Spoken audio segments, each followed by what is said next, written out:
أحب البلاد إلى الله مساجدها وأبغض البلاد إلى الله أسواقها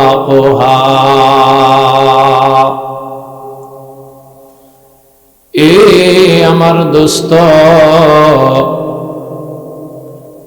সরকারে দো আলম রহমতে দো আলম 1400 বছর আগে আমাদেরকে ভবিষ্যৎবাণী করেছেন দুনিয়ার সবচাইতে ভালো জায়গার নাম হলো মসজিদ। দুনিয়ার জমিনের মধ্যে সর্বোৎকৃষ্ট জায়গার নাম হলো মসজিদ, আর দুনিয়ার জমিনে সবচেয়ে নিকৃষ্ট জায়গার নাম বাজার। বাজার হলো দুনিয়ার নিকৃষ্ট জায়গা। গান বাজনা, বিভিন্ন আড্ডা আর মেলা ময়লা, এগুলি হলো জাহান্নামের আস্তানা। মসজিদ আর কোরআনের বয়ান, এগুলি হলো জান্নাতে যাওয়ার আস্তানা। আল্লাহু আকবার বলেন। বেহশত যাকে আজারে নবাশাদ, বেহেশতে जाके आज़ारे नबाशाद कसराबा कसे कारे नबाशाद। কিয়ামতের আগে এমন একটা সময় মুসলমানের মধ্যে আসবে রে ভাই, আল্লাহর নবী সরকারে দো আলম হাদিস শরীফের মধ্যে বলছেন ইউশিকু আলান নাসি জামান, কিয়ামতের আগে আমার উম্মতের মধ্যে এমন একটা সময় আসবে, এমন একটা যুগ আসবে, এমন একটা সময় কিয়ামতের আগে আমার উম্মতের কাছে আসবে। সায়াতি আলান নাসি জামান, দোস্ত এমন একটা জমানা, এমন একটা সময়, এমন একটা যুগ আমার উম্মতের কাছে আসবে, লা ইয়াবকা মিনাল ইসলামি ইল্লা ইসমু, ইসলামের শুধু নামটুকুন থাকবে, মুসলমানের নাম শুধু থাকবে, মুসলমানের কর্মসূচি, মুসলমানের কামকাজ, মুসলমানের কালচার থাকবে না। মুসলমান গান বাজনার প্রতি আসক্ত হয়ে যাবে, মুসলমান বাজারের প্রতি, মেলার প্রতি আসক্ত হয়ে যাবে, মুসলমান খেলাধুলার প্রতি আসক্ত হয়ে যাবে, মুসলমান মদ আর গাঞ্জার দিকে আসক্ত হয়ে যাবে, মুসলমান নাজায়েজ আর হারাম কাজের দিকে আসক্ত হয়ে যাবে, নেক কাজের প্রতি মুসলমানের আগ্রহ কমে যাবে। এমন একটা সিচুয়েশন যদি সমাজের মধ্যে তৈরি হয়, বুঝবা উম্মত কিয়ামতের সময় কিন্তু আর বেশি বাকি নাই। জোরে কোন নাউজুবিল্লাহ। আল্লাহর নবী সরকারে দো আলম বলেন ইন্না মিন আশরাতিস সাআহ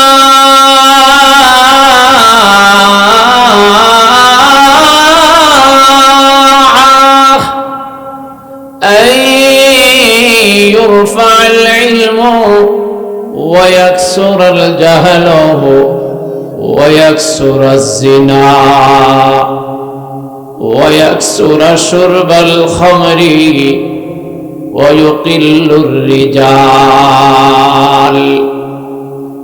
আল্লাহর নবী সরকারে দো আলম হাদিসের মধ্যে পরিষ্কার বলেন, কিয়ামতের অনেকগুলো আলামতের মধ্যে একটা আলামত হলো দ্বীনি চর্চা কমে যাবে।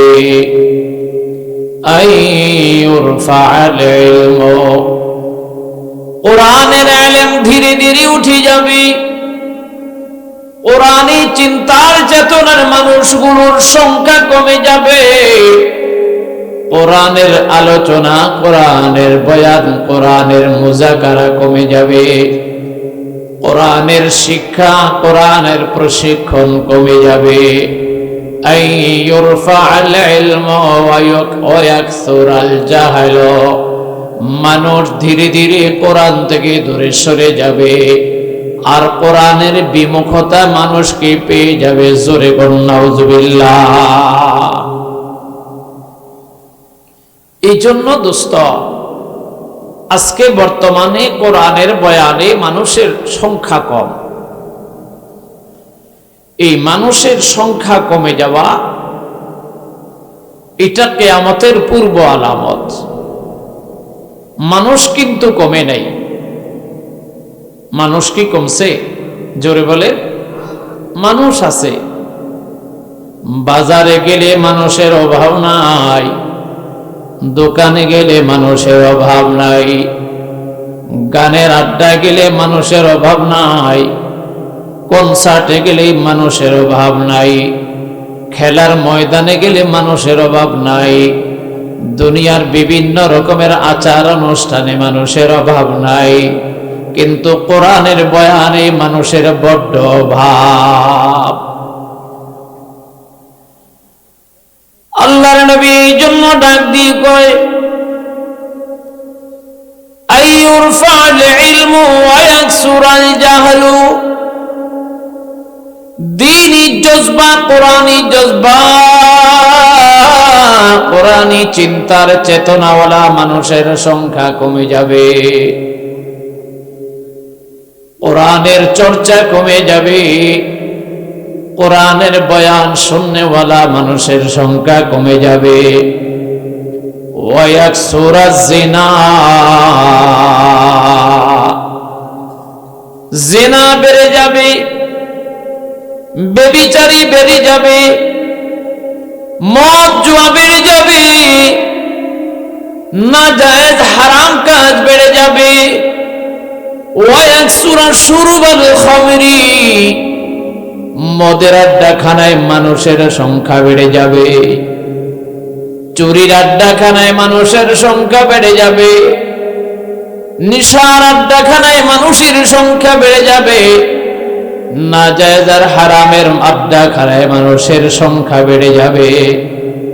ওয়া ইয়াকসুরাজ জিনা ওয়া ইয়াকসুরাশ শুরবাল খামরি ওয়া ইউকিল্লুর রিজাল।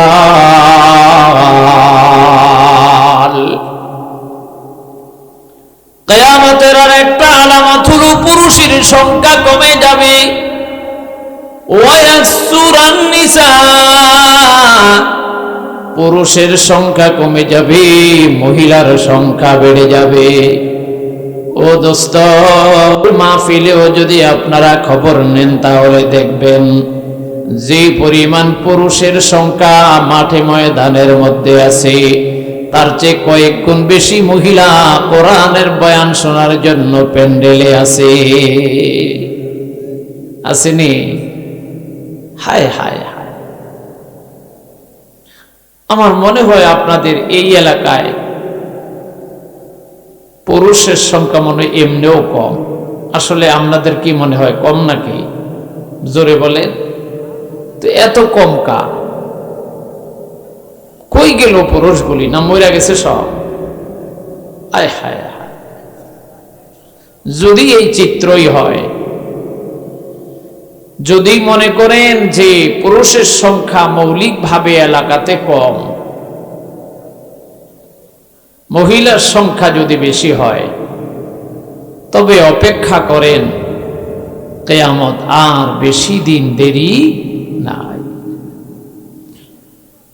ওয়ায়ুকিল্লুর রিজাল, পুরুষের সংখ্যা কমে যাবে। ওয়ায়াকসুরান নিসা, মহিলার সংখ্যা বেড়ে যাবে। হাত্তা ইয়াকুনা লি50 ইমরাতাল কাইমিল ওয়াহিদ, পুরুষের সংখ্যা কমতে কমতে এমন একটা পজিশনে যাবে যে এক একজন পুরুষের আন্ডারে 50 জন মহিলার ভরণ পোষণের দায়ভার থাকবে। হিসাব করলে দেখা যায় অনেক মানুষের বাবা নাই কিন্তু মা আছে, অনেকের দাদা নাই কিন্তু দাদি আছে, নানা নাই নানি আছে, ফুপা নাই ফুপি আছে, খালু নাই খালা আছে, মামা নাই মামি আছে, ভাই নাই ভাবি আছে, দুলাভাই নাই বোন আছে। এই হিসাব ধরলে অনেক জায়গায় দেখবেন পুরুষের তুলনায় মেয়ের সংখ্যা কম না বেশি? বেশি।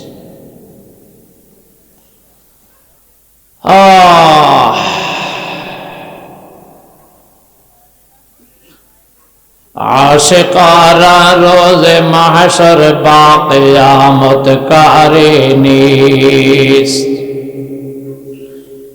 आशिकारा रोज़े महशर बाक़ियामत कारिनीस। आशिकारा जुज़ तमाशाए जमाले यारिनीस। आशिकारा जुज़ तमाशाए जमाले यारिनीस। আল্লাহ, তুমি আমাদেরকে দুনিয়া থেকে আমাদের তো যেতে হবে। ও যুবক ভাই, ও মুরব্বী বাবা, আমরা যে দুনিয়াতে আসছি এটা আমাদের নিজের ইচ্ছায় আসিনি। আবার দুনিয়া থেকে যখন চলে যাব এটাও আমাদের নিজের ইচ্ছায় যাওয়া হবে না। কথা বুঝতেছেন আপনারা? আসার সময় কি নিজের ইচ্ছায় আসছেন? কে পাঠাইছে? আল্লাহ। ইহা হাম সব মুসাফির হ্যায় ওহি আখির ঠিকানা। यहाँ हम सब मुसाफिर है वही आखिर ठिकाना। कोई आगे रवाना है कोई पीछे रवाना। कैसी कैसी ताजदारो पादशाह चल बसे। ये खजीना शान शौकत बाला खाना क्या होई।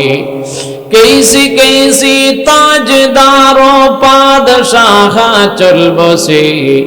ये खजीना बालखाना शान शौकत क्या होए।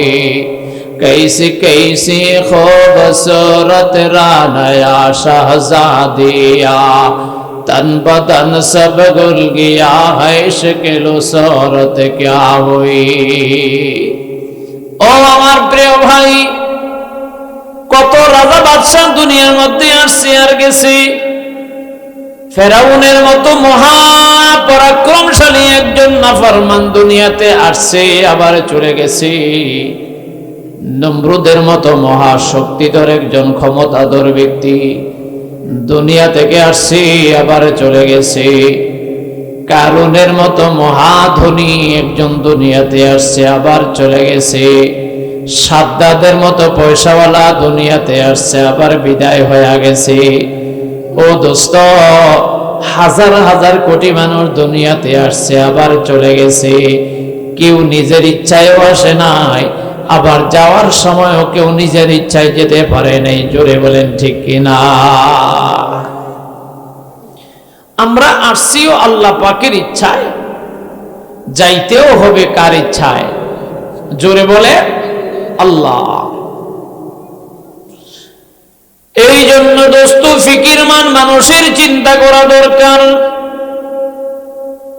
দুনিয়াতে আমরা কেন আসলাম, কোথায় যাব, কোত্থেকে আসলাম, আবার কোথায় চলে যাব, কি জন্য আসছিলাম, কি নিয়ে যাব। ও দোস্ত, দুনিয়ার বাজার যেমন দুনিয়ার ঘরে যায়, দুনিয়ার বাজারঘাট দুনিয়ার সদাই যেমন দুনিয়ার ঘরে যায়, মাহফিলের সদাই আর মসজিদের সদাই আখিরাতে জান্নাতের মধ্যে যায়। এই মাহফিল এটা হলো জান্নাতে যাওয়ার সদাই। মসজিদ, নামাজ, রোজা, হজ, যাকাত এগুলো হলো জান্নাতে যাওয়ার সদাই। আল্লাহ, আপনি আমাদের সকলকে জান্নাতে যাওয়ার সদাই করে যাওয়ার তৌফিক দান করে, বলেন আমিন। আরো জোরে বলেন।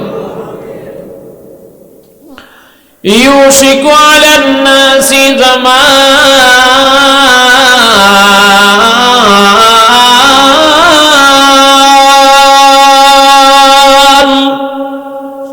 লা ইয়াবকা মিনাল ইসলামি ইল্লা ইসমুহু। রহমতে দো আলম, ও গাজীপুর এলাকার মুসলমান, রহমতে দো আলম ধামলো এলাকার মানুষদেরকে ডাক দিয়া কয়, কিয়ামতের আগে এমন একটা সময় আসবে মানুষের কাছে ইসলামের শুধু নাম থাকবে। নাম জিজ্ঞাসা করলে বলবে আমার নাম আব্দুল্লাহ, আব্দুর রহমান। নামের বেলা আব্দুর রহমান, নামের বেলা আব্দুর রহিম, নামের বেলা আব্দুল করিম, কিন্তু কামের বেলা মুসলমানের কোনো কাম নাই, মুসলমানের কোনো কালচার নাই, মুসলমানের কোনো আদর্শ নাই, মুসলমানের কোনো বৈশিষ্ট্য নাই, মুসলমানের কোনো গুণাগুণ নাই। এমন একটা সিচুয়েশন যখন সমাজে তৈরি হয়ে যাবে, ও দোস্ত বুঝবেন আমাদের সামনে কিয়ামত অত্যন্ত ঘনে আসছে। জোরে কোন নাউযুবিল্লাহ।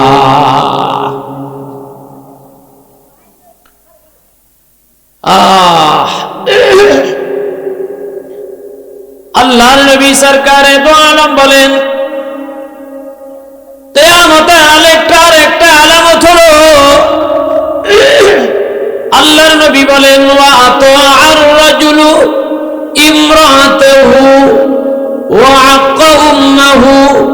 কিয়ামতের আগে এমন একটা সময় আসবে যখন নাকি ছেলেরা পুরুষেরা মহিলাদেরকে ইমাম মানবে, স্বামীরা তার স্ত্রীদেরকে ইমাম মানবে, নওজওয়ানেরা তার বিবিদের কথা ছাড়া চলাফেরা করবে না। ওয়া আক্কা উম্মাহু, কিন্তু মার নাফরমানি করবে। বউকে দমক দিতে ভয় পাবে, মাকে দমক দিতে চিন্তা করবে না, বউয়ের হক আদায় করতে কুণ্ঠাবোধ করবে না, কিন্তু মায়ের হকের কাছেও যাবে না। স্ত্রীর কথাকে প্রাধান্য দিবে, মায়ের কথাকে অগ্রাহ্য করবে। এমন একটা সময় যখন দুনিয়ার মধ্যে চলে আসবে, ও যুবক বুঝবা তোমার সামনে কিয়ামত বড় ঘনে গেছে। জোরে বলো নাউযুবিল্লাহ। আজকের সমাজে বহু যুবক এমন আছে, বহু মানুষ এমন আছে, মা যখন বুড়া হয়ে যায়, বাবা যখন বুড়া হয়ে যায়, এই বুড়া আর বুড়ি সন্তানের কাছে তখন বোঝা হয়ে যায়। কথা বুঝতে পারেন? মা আর বাবা যখন অক্ষম হয়, মা আর বাবা যদি কাজ করতে না পারে, বাবা যদি ইনকাম করতে না পারে, মা যদি সাংসারিক কাজ করতে না পারে, সন্তানের কাছে তখন মা বাবা থাকে না, বোঝা হয়, বোঝা। মা বাবারে খাওয়াইতেও কষ্ট লাগে, কাপড় দিতেও কষ্ট লাগে, খেদমত করতেও কষ্ট লাগে। এমন একটা সময় কিয়ামতের আগে আসতেছে দোস্ত। অথচ দোস্ত বুখারী শরীফের হাদিসের মধ্যে আছে, আল্লাহর নবী সরকারে দো আলম বনি ইসরাইলের 3 যুবকের ঘটনা আমার তোমার পয়গম্বর হাদিসের মধ্যে শোনায়া দিছে। এই 3 যুবক বাড়ি থেকে একটা সফরে বিশাল বড় একটা ব্যবসা বাণিজ্যের কাজে 3 যুবক বের হয়েছে। দোস্ত রাস্তার মধ্যে হঠাৎ করে কাল বৈশাখীর ঝড় আরম্ভ হয়ে গেছে। তুমুল গতিতে মুষলধারে বৃষ্টি। ও দোস্ত এমন বৃষ্টি, এমন ঝড় তুফান, ঝড় আর তুফান, বৃষ্টি আর বাদলার কবল থেকে বাঁচার জন্য 3 যুবক দৌড়ায়া সামনে দেখে বিশাল বড় একটা পাহাড়। এই পাহাড়ের ভিতরে দেখা যায় একটা গুহা। এই গুহার মধ্যে নিজেদেরকে ঝড় আর বৃষ্টি থেকে বাঁচাবার জন্য আত্মগোপনে চলে গেছে, আশ্রয় গ্রহণ করেছেন, যাতে করে কাল বৈশাখীর তাণ্ডবের কারণে মরে না যায়। জোরে কোন সুবহানাল্লাহ। আল্লাহর কি মেহেরবানি, আল্লাহর কি ফয়সালা। এই তিন যুবক যখন গুহার ভিতরে ঢুকছে, পাহাড়ের উপর থেকে বিশাল বড় একটা পাথর গড়াইতে গড়াইতে উপর থেকে আইসা গুহার মুখটা বরাবর পড়ছে। গুহার মুখের মধ্যে পাথরটা পড়ার সঙ্গে সঙ্গে গুহার মুখ বন্ধ হয়ে গেছে। এই তিন যুবক শত চেষ্টা করে পাথরটা নাড়াইতে পারে নাই। ও দোস্ত, একদিন আর দুই দিন, দিনের পরে দিন, রাতের পরে রাত মেহনত করে ঠেলাঠেলি করে পাথরটা 1 ইঞ্চি পরিমাণও সরাইতে পারে না। এখন তিনজনের কাছে খাওয়া দাওয়া পানাহার যা ছিল খাইয়া সব ফুরাইয়া গেছে। দোস্ত, এবার হলো তিনজনের জন্য মরণের পালা। কারণ খাওয়া দাওয়া যা ছিল সব শেষ, পানি যা ছিল তাও শেষ। তিনজনের মধ্যে বয়োজ্যেষ্ঠ মুরব্বী যে যুবক, এই যুবকটা বাকি দুই বন্ধুকে ডাক দেয়া কয়, বন্ধু, আজকে যেই অবস্থা আমাদের সামনে, বাঁচার কোনো উপায় নাই, মরা ছাড়া আমাদের কোনো বিকল্প রাস্তা নাই। যে কোনো মুহূর্তে আমরা এনি টাইম মরে যেতে পারি, আমাদের কি মরা লাগবে। এই জন্য যুবকরে, চলো না, আমরা তিনজনের কাছে জীবনের এমন কোন আমল আসেনি যে আমলটার দোহাই দিয়ে আল্লাহ পাকের কাছে দোয়া করলে আর আল্লাহ তাআলা চাইলে আমাদেরকে মুসিবত থেকে নাজাত দিতে পারে। জোরে বলেন সুবহানাল্লাহ। ইয়া বামরায়া নায়া বাম জস্তে জোই মিকো নাম, ইয়া বামরায়া নায়া বাম জস্তে জোই মিকো নাম, হাসলা ইয়াদয়া নায়া ইয়াদার জোই মিকো নাম, হাসলা ইয়াদয়া নায়া ইয়াদার জোই মিকো নাম। বড় বন্ধু কয়, আমাদের চেষ্টা করে দেখি না বাঁচার কোনো উপায় হয় কিনা। যদি আমরা চেষ্টা করার পরে যদি আর বাঁচতে নাই পারলাম, তো আমাদের কিছু করার নাই। একটু চেষ্টা করি, আমাদের কাজ হলো চেষ্টা করা, আর আমাদের চেষ্টায় সফলতা দান করার মালিক আওয়াজ দিয়ে বলতে হবে কে? আল্লাহ। বড় বন্ধুর এই কথা শোনার পরে এক বন্ধু দোস্ত আল্লাহ পাকের কাছে হাত দুটো উঁচু করে ডাক দিয়ে কই, মালিক,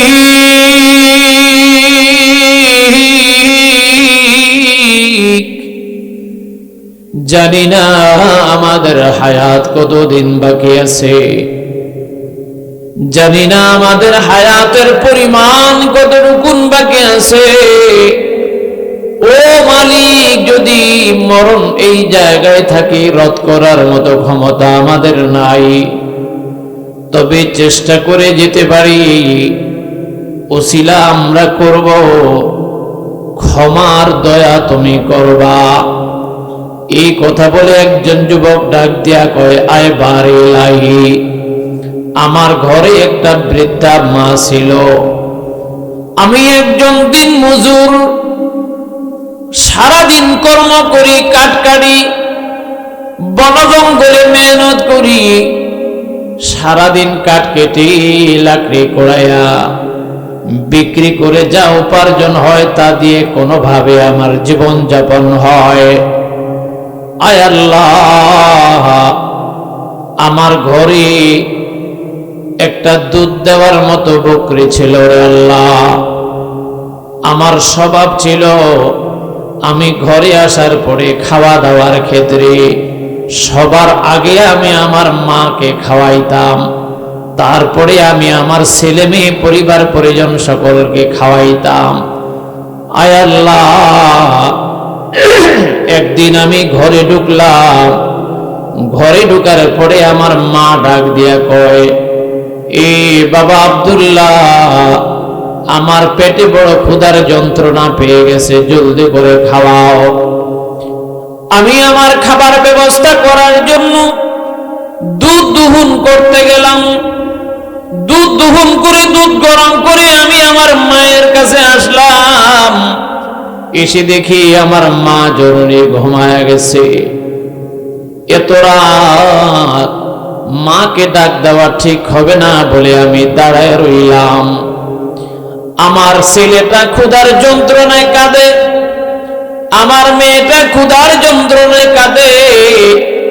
আমার বিবি সাহেব বারবার ডাক দিয়া কয়, পেটে ক্ষুধা লাগছে। আয় আল্লাহ, আমি আমার ছেলেটাকে প্রবোধ দিয়া ঘুম পাড়াইয়া দিলাম, মেয়েটাকে আদর করে সোহাগ করে ঘুম পাড়াইয়া দিলাম। বললাম, বাবা একটু ঘুমাও, আগে তোমার দাদিকে খাওয়াই, আগে আমি আমার মায়ের হক আদায় করি, আগে আমার মাকে পান করাই। মা আগে খাবে, তারপরে তোমরা আমার বাচ্চা হিসাবে খাইবা, তারপরে আমার বিবি সাহেবা খাবে, বেঁচে থাকলে আমি গোলাম খাবো। এই চিন্তা করে মায়ের শিওরে বসে আছে। জোরে বলেন সুবহানাল্লাহ। আগে মা খাবে।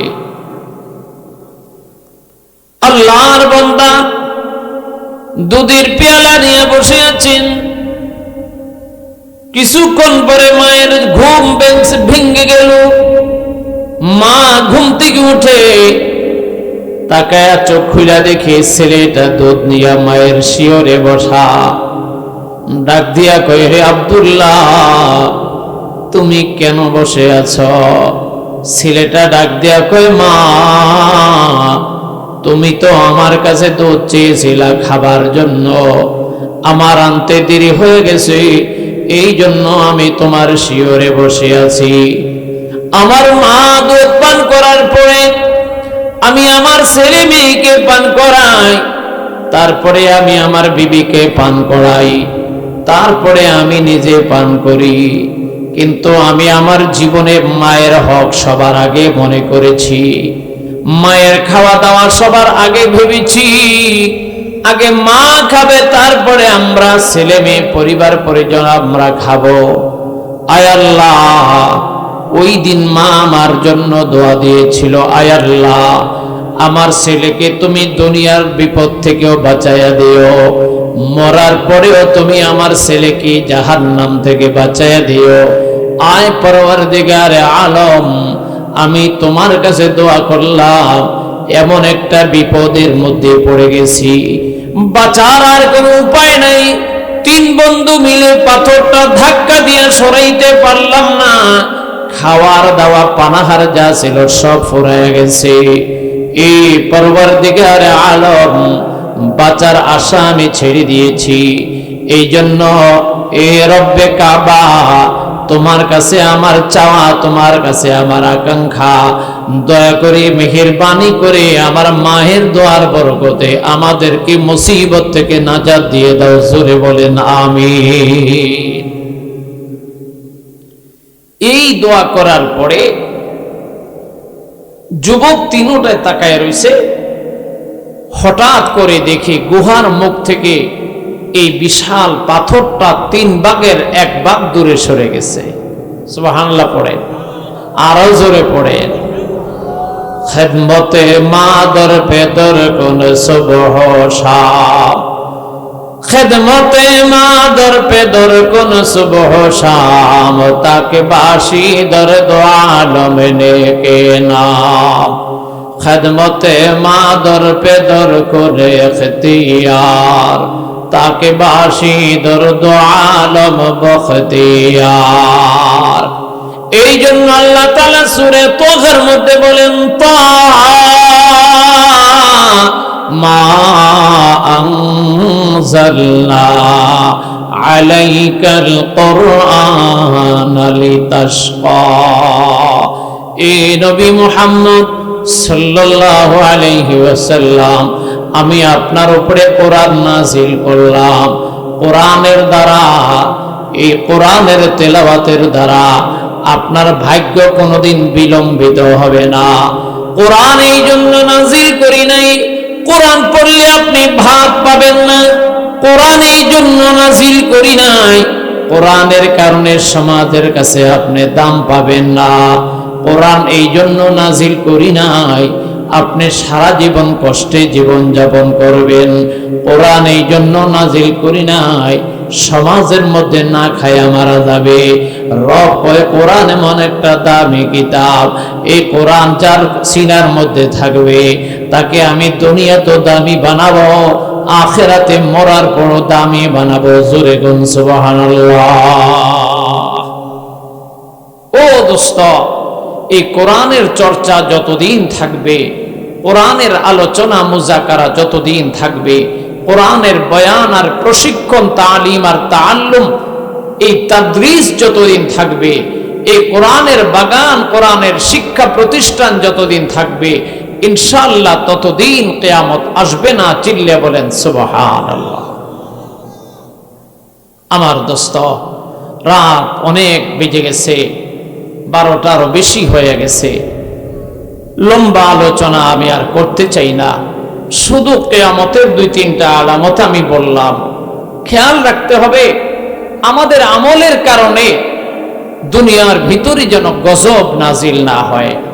বিশেষ করে আমি বলতে যাচ্ছিলাম যে কথাটা, যে আল্লাহ তাআলা এই কোরআন পৃথিবীতে নাজিল করেছেন, এই কোরআন যার সিনায় থাকবে সে দুনিয়াতেও দামি হবে, আখিরাতেও দামি হবে। কোরআন যে পড়বে, কোরআনের বয়ান যে শুনবে, কোরআনের জিন্দেগি যে যাপন করবে, আল্লাহ তাআলা তাকে দুনিয়াতেও দামি বানাবেন, আখিরাতেও দামি বানাবেন। জোরে বলেন সুবহানাল্লাহ। তালিয়ে কোরআন পসন্দ পেশে খোদা। এই জন্য দোস্ত, হাদিসের মধ্যে আল্লাহর নবী বলেন, যে কোরআনে যে পড়বে, কোরআনওয়ালার দাম দুনিয়াতেও আছে, আখিরাতেও আছে। দুনিয়ার দাম এমন একজন কোরআনওয়ালা পাওয়া যাবে না যে কোরআন পড়ার বরকতে না খায়া মারা যায়। এমন একজন কোরআন পড়নেওয়ালা পাওয়া যাবে না যে নাকি চুরি করে, ডাকাতি করে, মদ খায়, জুয়া খেলে, গাঞ্জা খায়। এমন একজন কোরআন পড়নেওয়ালা পাওয়া যাবে না যে সমাজের মধ্যে সবচেয়ে নিকৃষ্ট পর্যায়ে আছে। ও দোস্ত, কোরআনের শিক্ষা যার ভিতরে থাকবে, কোনো না কোনো ভাবে আল্লাহ তাআলা তার সম্মানজনক খাবারের বন্দোবস্ত করে দেন। জোরে বল সুবহানাল্লাহ। আর আল্লাহর নবী বলে, মরার পরে একজন কোরআনওয়ালার দাম আল্লাহর কাছে এত বেশি যে কোরআনওয়ালা দোষে নিজে আল্লাহর জান্নাতে যাবেই, উপরন্ত 10 জন জাহান্নামীকে সুপারিশ করে একজন কোরআনওয়ালা জান্নাতে নিয়ে যাবে। সুবহান। এই জন্য আমার ভাই, এই মাদ্রাসা অনেক পুরাতন মাদ্রাসা, এই মাদ্রাসার নাম কাম সুনাম অনেক, কিন্তু যে কোনো কারণে হঠাৎ করে মাদ্রাসাটা বাধাগ্রস্ত হয়ে গেছে। এই মাদ্রাসা যেন পুনর্জীবন পায়, আগের অবস্থান যেন ফিরে পায়, মাদ্রাসার দিন দিন যেন উন্নতি এবং তারাক্কি হয়। আপনারা আপনাদের ছেলে মেয়েদেরকে মাদ্রাসায় পড়ায়া, মাদ্রাসামুখী বানায়া, কোরআনের চর্চা করায়া, কোরআনের শিক্ষায় শিক্ষিত বানায়া দুনিয়া থেকে যাওয়ার ফিকির করবেন। আল্লাহ তাআলা আমাদেরকে কোরআনওয়ালা জিন্দেগি, তার নবীর আদর্শ এবং চরিত্রওয়ালা জিন্দেগি আমাদের সকলকে দান করে উঁচু আওয়াজে বলেন আমিন। আরো জোরে বলেন আমিন। আমি আমার আলোচনা আর এর চাইতে বেশি দীর্ঘায়িত করা আমি শ্রেয় মনে করলাম না, মঙ্গল মনে করলাম না, এই জন্য যে ফজরের নামাজ সামনে, আর কোন কোন শীত আমাদের সকলেরই কষ্ট হচ্ছে। আল্লাহ তাআলা আমাদেরকে বুঝার এবং আমল করার তৌফিক দান করে উচ্চ আওয়াজে বলেন আমিন।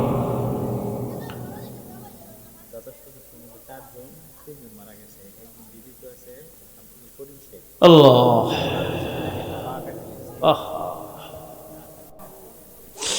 اللهم أنت السلام ومنك السلام تباركت يا ذا الجلال والإكرام أي الله গভীর রাত আল্লাহ বৃষ্টির মতো ঘন কুয়াশায় বৃষ্টির ফোঁটার মতো ঝরঝর করে পানি পড়তেছে। আয় আল্লাহ, এই কঠিন মুহূর্তে তোমার কিছু কোরআনের প্রেমিক বান্দাদেরকে নিয়ে, বান্দীদেরকে নিয়ে আমি গুনাহগার তোমার দুয়ারে হাত পাতে বসিয়াছি। আয় আল্লাহ, তুমি দয়া করে মায়া করে আমাদের সকলের জীবনের গুনাহগুলো তুমি মাফ করে দাও। আয় আল্লাহ, জানি না কার মা নাই, কার বাবা নাই, আমাদের ইতিম মা বাবাদেরকে তুমি মাফ করে দাও। আয় আল্লাহ, মাহফিলের শুরু থেকে নিয়ে গভীর রাত পর্যন্ত যত তেলাওয়াত, যত দরুদ ও সালাম, যত নেক আমল করা হয়েছে, আল্লাহ তাআলা দয়া করে মায়া করে সকলকে মাফ করে দেন।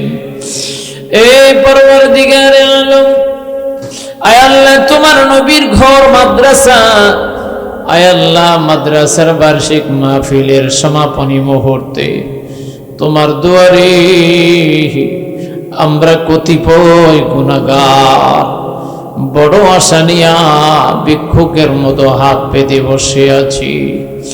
আল্লাহ, দয়া করে মায়া করে আমাদের সকলকে মাফ করে দাও। আয় আল্লাহ, কোন কোন শীতের মধ্যে যদি মারা যায়, কালকে আমাকে আমাদের সকলকে কবরে রেখে আসবে রে আল্লাহ। আল্লাহ, নিচে আমাদের খাট থাকবে না, নিচে আমাদের জাজিম থাকবে না রে আল্লাহ। এই কনকনে শীতের মধ্যে মাটির বিছানা বিছায়া আমাদেরকে সহায়া দিবে। আয় আল্লাহ, দয়া করে কবরে যাওয়ার আগে আমাদেরকে তুমি খাঁটি ইমানদার গোলাম বানায়া দিও। এ পরওয়ারদিগার, বড় আশা করে তোমার দুয়ারে হাত পাচ্ছি। আল্লাহ, তুমি আমাদেরকে খালি হাতে ফিরাইয়া দিও না। আল্লাহ, তুমি আমাদেরকে খালি হাতে ফিরাইয়া দিও না। তুমি আমাদেরকে খালি হাতে ফিরাইয়া দিও না। তুমি আমাদেরকে খালি হাতে ফিরাইয়া দিও না। আল্লাহ, জীবনের গুনাহগুলো মাফ করে দাও। আল্লাহ, জীবনের গুনাহগুলো মাফ করে দাও। ছোট বড়, ধনী গরিব, শিক্ষিত অশিক্ষিত সকলকে তুমি মাফ করে দাও। আল্লাহ, এত গভীর রাত, তুমি যদি আমাদেরকে খালি হাতে ফিরে দাও, যাওয়ার কোনো জায়গা নাই। মালিক, তুমি ছাড়া আমাদের কোনো রব নাই, তুমি ছাড়া আমাদের কোনো আল্লাহ নাই, তুমি ছাড়া, তোমার দুয়ার ছাড়া আমাদের দুয়ার নাই। তুমি যদি ধমক দিয়া, তুমি যদি রাগ করিয়া আমাদেরকে তাড়াইয়া দাও, আমাদের যাবার মতো কোনো জায়গা নাই রে পরওয়ারদিগার।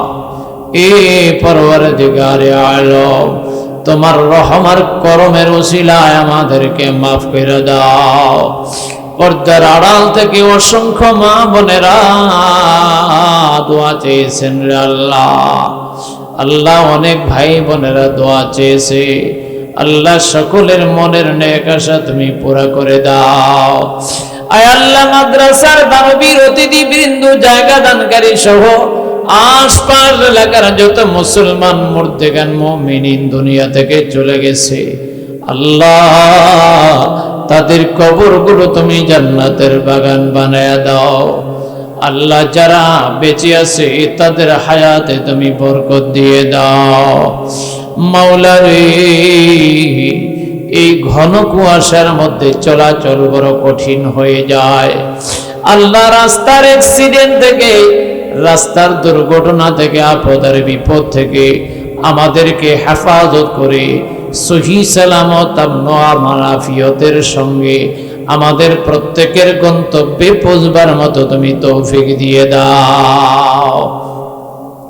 এ রব্বুল আলামিন, আল্লাহ এই গভীর রাত্রে তুমি আমাদের সকলকে রহমত আর বরকত দিয়ে ধন্য বানায়া দিও। আমাদের মাগফিরাতের ফয়সালা তুমি করে দিও। আল্লাহ এই মাদ্রাসাকে তুমি কবুল করে নিও। এই মাদ্রাসায় যারা দান করে খেদমত করে তাদেরকে তুমি কবুল করে নিও। এলাকাবাসীর ভাই বোনদেরকে তুমি কবুল করে নিও। এই মাহফিল তুমি আমাদের নাজাতের ওসিলা বানায়া দিও। আয় আল্লাহ, যাদের মা বাবা বেঁচে আছে, আল্লাহ আব্দুল করিম নামে এক ভাই, তার একটা পা কেটে ফেলা হয়েছে, অসুস্থ আছে, আল্লাহ তাকে শেফা তুমি করে দাও। আল্লাহ তিনি সহ যত ভাই বোন যারা অসুস্থ তাদেরকে তুমি শেফা করে দাও। আল্লাহ জটিল আর কঠিন রূপ ব্যারাম থেকে আমাদেরকে তুমি হেফাজত করো। আল্লাহ আমাদের সকলের দোয়াগুলো তোমার বন্ধুর নামের খাতিরে কবুল করে নাও। আল্লাহুম্মা সাল্লি ওয়া সাল্লিম ওয়া বারিক আলা সাইয়্যিদিনা মুহাম্মদ ওয়া আলা আলিহি ওয়া সাহবিহি আজমাইন ওয়ারহামনা মাআহুম বিরহমাতিকা ইয়া আরহামার রাহিমিন। ওয়া আলাইকুম আসসালাম। আসসালামু আলাইকুম ওয়া রাহমাতুল্লাহি ওয়া বারাকাতুহু।